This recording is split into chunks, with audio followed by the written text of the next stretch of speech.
Hello students. आज बहुत ही important theorem लेके आया हूँ। क्लास 10th के लिए बहुत ही ज़्यादा इम्पॉर्टेंट है। Internal angle bisector theorem board के पॉइंट ऑफ व्यू से भी और कंपटीशन में भी इससे क्वेश्चन आ जाते हैं, जिसमें हम डायरेक्ट इसको यूज़ करेंगे। अभी तो हम इसको प्रूफ करेंगे, लेकिन इस पर जब हम न्यूमेरिकल बनाएंगे तो उसको डायरेक्ट इस थ्योरम को यूज़ करके डायरेक्ट उसका सॉल्यूशन बताएंगे। तो थ्योरम पहले पढ़ते हैं। The internal angle bisector of an angle of a triangle divided the opposite side internally in the ratio of the sides containing the angle। मतलब क्या है इसका समझते हैं।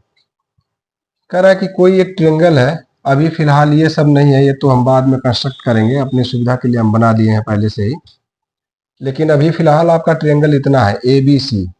Triangle A B C given है, और उस ट्रायंगल एबीसी में जो बी ए सी वाला एंगल है, या बी ए सी वाला पूरा एंगल, यहां से लेके यहां तक का ये पूरा एंगल बी ए सी वाला, वह एंगल उसी एंगल का बाइसेक्टर, अंदर से बाइसेक्ट करने वाला, या एडी है।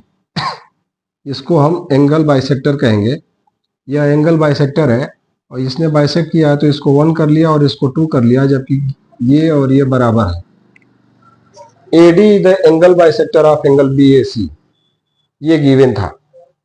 तो कह रहा कि the internal bisector of an angle of a triangle, यानी इस एंगल का internal angle bisector divides the opposite side. अब इस एंगल के अपोजिट में साइड कौन है? बीसी है। इसी बीसी को ये डिवाइड करता है। और डिवाइड कैसे करता है? In ratio. किस रेशियो में डिवाइड करता है?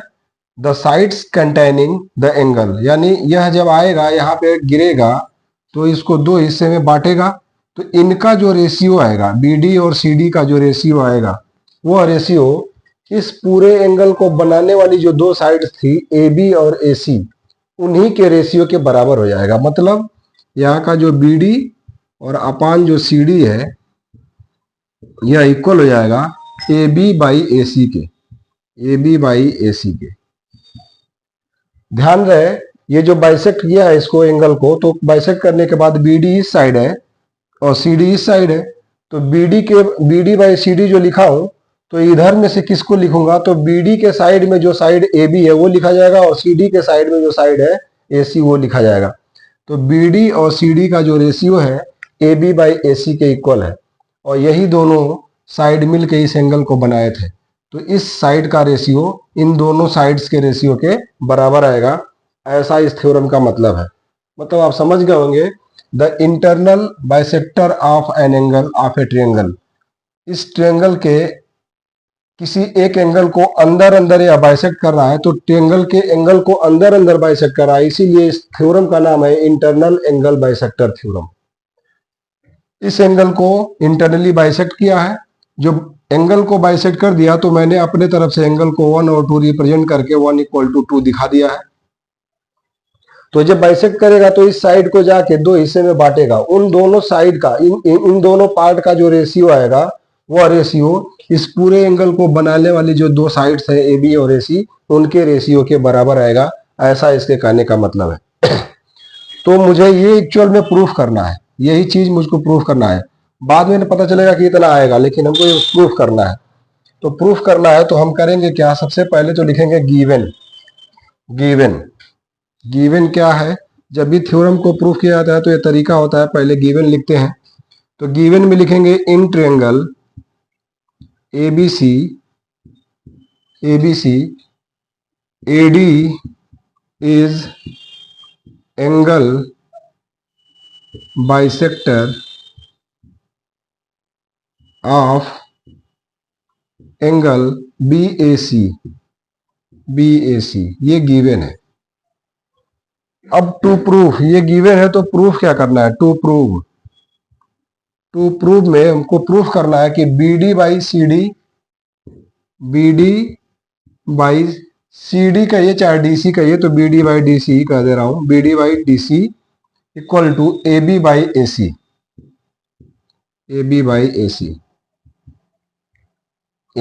AC। ये प्रूफ करना है। अब यह प्रूफ करने के लिए हमें कुछ कंस्ट्रक्शन करना पड़ेगा। कंस्ट्रक्शन, आर को थोड़ा सा अच्छे से बना लें, कंस्ट्रक्शन। कंस्ट्रक्शन में हम क्या करेंगे, इसी एडी के यानी डी ए समझ लीजिए, डी ए के पैरेलल यहां से एक लाइन खींचेंगे, डी ए के पैरेलल यहां से एक लाइन खींच रहा हूं, जितना भी दूर जा रहा है जाने दीजिए, एक लाइन खींच लेंगे और इसके बाद इस बी ए को यहां से बढ़ा के आगे ले जाना चालू करेंगे, बी ए को यहां से बढ़ा के आगे ले जाएंगे। तो ये बढ़ा के आगे ले जा रहा हूं ऐसे,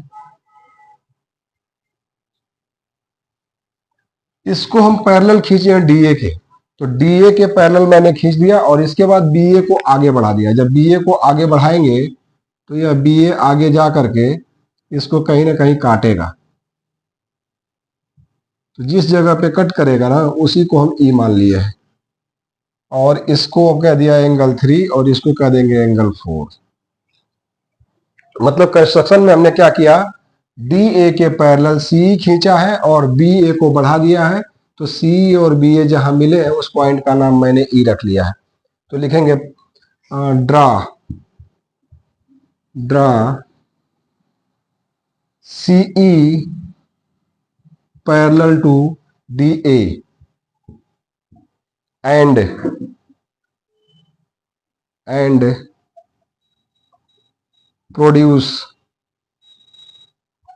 produce B A to E, B A to E, B A को ई तक बढ़ा दिया। अब लिखेंगे प्रूफ, अब हम प्रूफ पे चलेंगे और प्रूफ जो हमको ये प्रूफ करना है उस पे आते हैं। उसके लिए क्या करेंगे, लिखेंगे since angle 1 equal to angle 2, ये तो ऑलरेडी गिवन है, एडी बाइसेक्टर है तो पहले से ही गिवन है कि ये दोनों इक्वल है। एंगल 1 इक्वल टू एंगल 2, इसको गिवन, इसको इक्वेशन फर्स्ट कर लेता हूं और ये गिवन है, ये ऑलरेडी गिवन है। ठीक है, अब फिर लिखेंगे since AD parallel EC, AD parallel EC, चाहे आप एडी पैरेलल ईसी कहिए चाहे डीए पैरेलल सी कहिए, बात ये कही है। देयरफॉर जैसे ही ये पैरेलल हुआ, therefore angle 2 equal to 3, angle 2 equal to 3। और क्यों इक्वल होगा, क्योंकि ये अल्टरनेट है। जैसे मान लीजिए ये दो लाइनें अगर पैरेलल है और यह लाइन ट्रांसवर्सल है, तो ट्रांसवर्सल है तो ये एंगल इसके बराबर ही होगा। तो उसी तरीके से मान लो कि यह डी ए वाली लाइन है, एडी वाली लाइन है, या मान लीजिए एडी वाली लाइन है और यह मान लीजिए ईसी वाली लाइन है, और ये जो ट्रांसवर्सल है इस समय एसी वाली लाइन है। ऐसे ए यहाँ समझ लीजिए, सी यहाँ समझ लीजिए, मान लीजिए ए है और यह सी है, ठीक है, ये लाइन है। तो ये लाइन जो है ट्रांसवर्सल है, तो ये है और यह अल्टरनेट हुआ, तो इसका मतलब कि ये और ये अल्टरनेट हुए, तो उसके वजह से दोनों इक्वल हो गए, तो ये बराबर हो गया। और रीजन इसका आगे लिख लीजिएगा, अल्टरनेट है इसलिए यह इक्वेशन सेकेंड लिख दे रहा हूं और रीजन लिख देंगे alternate angle, alternate angles, alternate angles हैं इसलिए इक्वल हो गए। अगली केस अभी आप देखेंगे 1 और 4 भी इक्वल होंगे, क्योंकि ये पैरेलल है, दो लाइनें अगर पैरेलल है ऐसे और ये ट्रांसवर्सल है, तो ये वाले एंगल और ये वाले एंगल करस्पॉन्डिंग एंगल कहलाएंगे। तो ऐसा ही है, ये मान लीजिए ये लाइन ये वाली है और ये लाइन ये वाली है, तो ये लाइन जो तिरछी जा रही है वो ये वाली लाइन है, तो ये और ये यानी एंगल 1 और एंगल 2, एंगल 1 और एंगल 4 ये करस्पॉन्डिंग एंगल है इसलिए आपस में इक्वल है। तो यहां पर मैं उसको भी लिख दे रहा हूं, angle 1 equal to angle 4, this is equal to, इसको थर्ड इक्वेशन कर लेंगे और यहां लिख लेंगे करस्पॉन्डिंग एंगल है इसलिए बराबर है, करस्पॉन्डिंग एंगल्स। अब from first second and third we get, first second और थर्ड से देखिएगा ध्यान से, एंगल 1 एंगल 2 के इक्वल है, एंगल 2 एंगल 3 के इक्वल है तो 2 हो जाएगा एंगल 3 के, और 1 4 के भी इक्वल है तो 1 किसके इक्वल हो जाएगा, 4 के भी। यहां से निकल के आता है कि angle 1 equal to angle 2 equal to angle 3 equal to angle 4, ये निकल के आया, जिससे हमको ये पता चलता है therefore angle 3 equal to angle 4।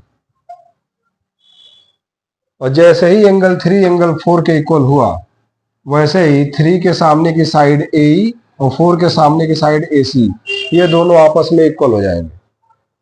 क्योंकि आपको पता है किसी भी ट्रायंगल में, इसी ट्रायंगल में देखिएगा, किसी भी ट्रायंगल में जो एंगल इक्वल होते हैं उनके सामने की साइड भी बराबर होते हैं। In any triangle sides opposite to equal angles are also equal, इसलिए 3 और 4 आपस में इक्वल हो गए, एंगल 3 इक्वल टू एंगल 4। और जब 3 इक्वल टू 4 हो गया, तब हमको यहां से एक और काम देखने को मिलेगा, देयरफॉर, यहीं से आगे लिख लेंगे, जैसे ही 3 4 के इक्वल हुआ तो 3 के सामने की side A, therefore A equal to हो जाएगा ए सी, और इसकी हमको जरूरत थी, ए इक्वल टू ई सी। उम्मीद है इतना आपको समझ में आया होगा। एक बार पॉज करके देख लीजिए, अगर समझ में नहीं आया तो ध्यान से। अब मुझे इधर मिटाना पड़ेगा, मैं इसको मिटाऊंगा, इसको मैं मिटा दे रहा हूं। जो प्रूफ करना है वो तो है ही, अब आपको याद हो ही गया होगा कि क्या प्रूफ करना है। ठीक है, तो मैं मिटा देता हूं और मिटा करके इसके आगे बढ़ रहा हूं। अब आपको पता है, इसमें फिर से इसी के जस्ट आगे अब शुरू करेंगे, लिखेंगे सिंस एडी, ऐसे लिखिएगा, इन ट्रायंगल बी सी ई, बड़े वाले ट्रायंगल में, बी सी ई बड़े वाले ट्रायंगल में, इस बड़े वाले ट्रायंगल में आप देख रहे हैं कि एडी पैरेलल है ईसी के, एडी पैरेलल टू ईसी। और आपने बेसिक प्रोपोर्शनलिटी थ्योरम में पढ़ा था, इसके पहले आपने पढ़ा होगा, ए बी सी अगर कोई ट्रायंगल है और उस ट्रायंगल में किसी एक साइड के पैरेलल, यहां अगर एक साइड खींच दिया जाए, जैसे डी ई पैरेलल है, इसके पैरेलल यह है, तो होता क्या है कि अगर यह इसके पैरेलल है तो होता क्या है कि A D by B D equal to A E by E C, इसको कहते हैं बेसिक प्रोपोर्शनलिटी थ्योरम। तो यहाँ पे क्या है, इस बड़े वाले ट्रायंगल में जैसे यहाँ डी पैरेलल का काम कर रहा है, तो यहाँ पे ए डी पैरेलल का काम कर रहा है, और इसको अभी मान लीजिए कि नहीं है, ये आपके काम का नहीं है फिलहाल, जब तक काम का था तब तक था, अब नहीं है, हटा देते हैं उसको। तो अब मान लीजिए कि ये ट्रायंगल बन चुका है, अब ये इसके पैरेलल है, तो जैसे यहाँ ये पैरेलल हो रहा था तो इतना बाई इतना और इतना बाई इतना हो रहा था, तो यहां से क्या होगा, यहां से होगा बी ए बाई ए ई, और यहां से हो जाएगा B D by D C, क्योंकि डी ए पैरेलल है सी ई के। उम्मीद है आपको समझ में आ रहा होगा। तो अब मैं इसको मिटाऊंगा और यहां से दिखाऊंगा कि A D parallel E C है, A D parallel E C, therefore B A by A E, this is equal to B D by D C, और यहां पे हम लिख सकते हैं by basic proportionality theorem, by BPT. अब इस बी ए को मैं ए बी भी लिख सकता हूं, चाहे बी ए कहूं चाहे ए बी कहूं, वही साइड रहेगी। लेकिन इस ए ई के जगह पे, जो ए ई है, उस ए ई के जगह पे मैं ऑलरेडी ए सी प्रूफ कर चुका हूं, आप देख रहे हैं, ए ई के जगह पे ए सी प्रूफ कर चुका हूं, तो यहां पे कर दूंगा ए सी, और बी डी को बी डी रहने दीजिए, और अपान में डी सी, और आप देखेंगे जो टू प्रूफ था वो यही था, तो ये हो गया proof, hence proved, hence proved. तो आपने क्या प्रूफ किया कि अगर किसी भी ट्रायंगल में, ट्रायंगल एबीसी है, किसी भी ट्रायंगल में किसी एक एंगल का अगर एंगल बाइसेक्टर खींचे, तो वह बाइसेक्टर जो अपोजिट साइड को जाके साइड को जिस रेशियो में बांटता है, जैसे B D by D C का जो रेशियो आएगा, ठीक वही रेशियो किसका आएगा, इस एंगल को बनाने वाली जो साइड्स हैं उनके रेशियो के बराबर आएगा। मतलब B D by D C equal to A B by A C, ये प्रूफ करना था और आपने प्रूफ किया BD by DC equal to AB by AC। ठीक, ये थ्योरम था, बहुत ही इंपॉर्टेंट थ्योरम है। ध्यान से इसको पढ़ लीजिए, समझ लीजिए। अब इस पर हम कॉम्पिटिटिव क्वेश्चंस कराने वाले हैं। अगर ये समझ में आता है, लाइक शेयर और कमेंट कीजिए। थैंक्स।